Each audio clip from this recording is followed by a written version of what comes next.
Assalamualaikum warahmatullahi wabarakatuh. Kita ke aplikasi ya. Ini sebenarnya kemarin sudah aplikasi, tapi lebih ke aplikasi dari titik stasioner. Nah, titik yang awal-awal itu hanya membahas jenis titik stasioner. Nah, sekarang kita ke aplikasi titik stasioner. Nah, aplikasi titik stasioner yang pertama itu adalah pada kecepatan dan percepatan.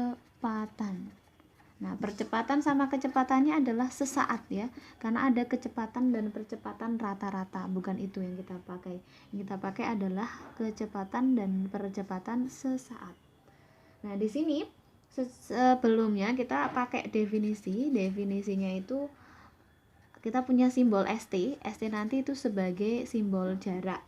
Kemudian VT itu sebagai simbol kecepatan. Terus nanti ada AT itu sebagai simbol waktu gitu ya. Nah, kita pakai variabel T karena T itu ada, ini bukan waktu ya, maaf. Ini percepatan. Nah, T-nya itu waktu. Waktunya itu bisa dalam satuan detik. Nah, kalau kita pakai detik maka jarak itu kita pakai satuannya meter boleh, senti boleh ya. Nah, ini kita pakai meter per detik boleh atau sentimeter per detik.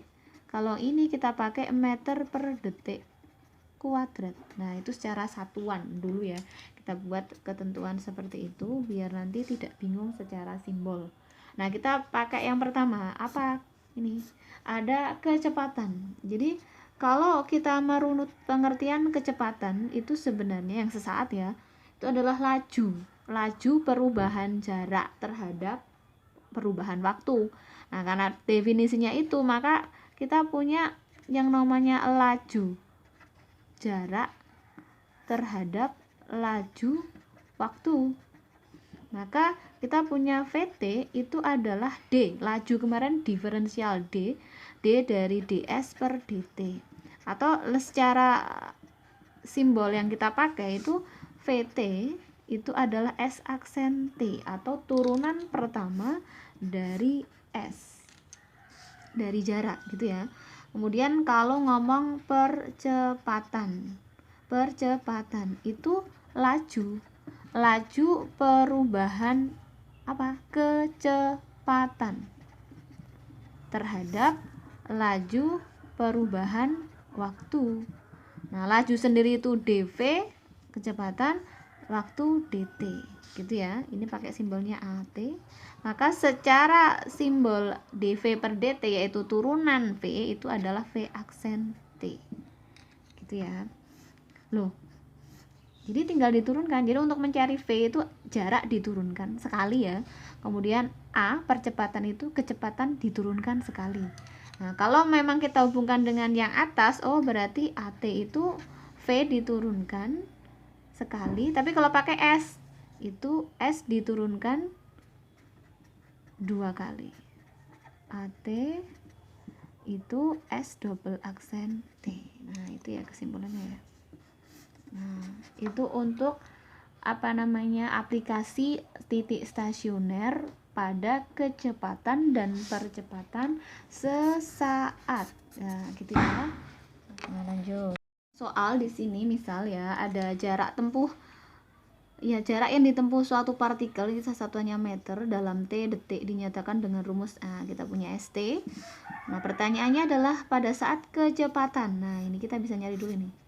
Kecepatan. Berarti kita nyari VT dulu.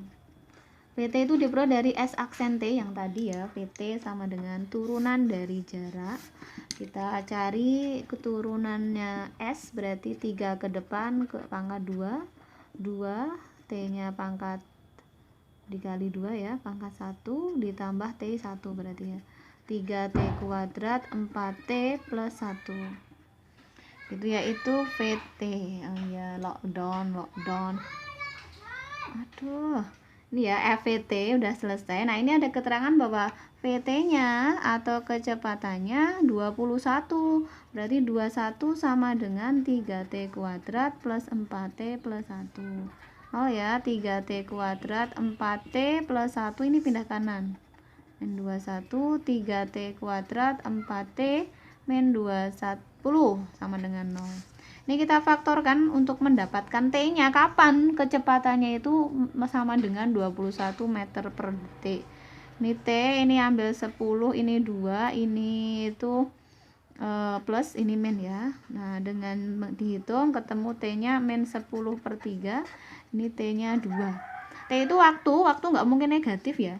Berarti ini TM, tidak masuk gitu ya. Kita pakai T sama dengan 2. Lah, apakah pertanyaannya T? Baca lagi. Oh, pertanyaannya bukan T. Pertanyaannya adalah berapakah kecepatan? Salah, percepatan. Berarti nyari AT ya. AT itu turunan dari V. Kita punya V tadi nih. Nah, mana V-nya ditulis dulu ya. V-nya ini aja. VT sama dengan 3T kuadrat plus 4T plus 1. Kita turunkan 3 kali 2T ditambah 4 gitu ya. 6T tambah 4. Nah, ini baru masuk. T-nya 2. 6 kali 2 tambah 4, 16 gitu ya. Nah, satuannya karena jarak meter, kemudian waktunya detik kuadrat. Itu adalah AT-nya. Oke, sampai sini gitu ya. Oke, lanjut. Ini contoh kedua di aplikasi percepatan dan kecepatan sesaat. Ada soal sebuah roket diluncurkan dari ketinggian. Ini ya. Ketinggian roket tersebut dinyatakan dengan HT. Jadi ada H sebagai fungsi ketinggian.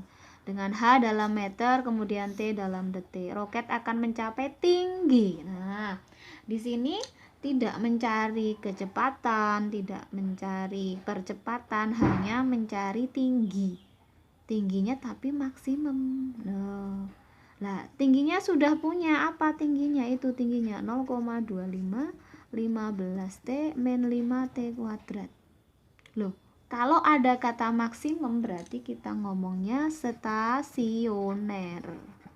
Nah, kalau stasioner itu dasarnya adalah H aksen T sama dengan 0 gitu ya. Itu dasar dari stasioner. Maka untuk mendapatkan tinggi maksimum tetap nyari H aksen T dulu. 0,25 diturunkan 0, 15T diturunkan 15, 5 kali 2T gitu ya.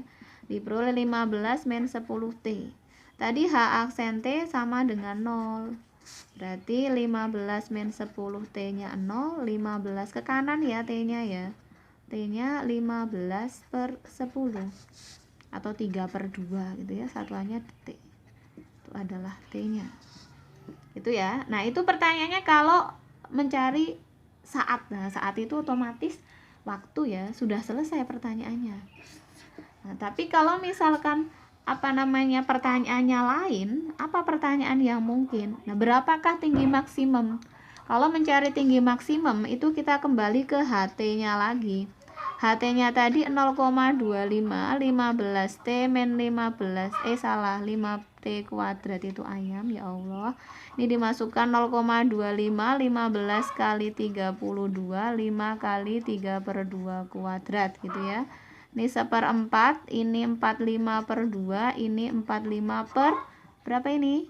4 ya. Nanti monggo dihitung sendiri, pokoknya ketemunya 46 per 4 meter. Kalau pertanyaannya adalah mencari tinggi maksimum. Gitu ya, selesai.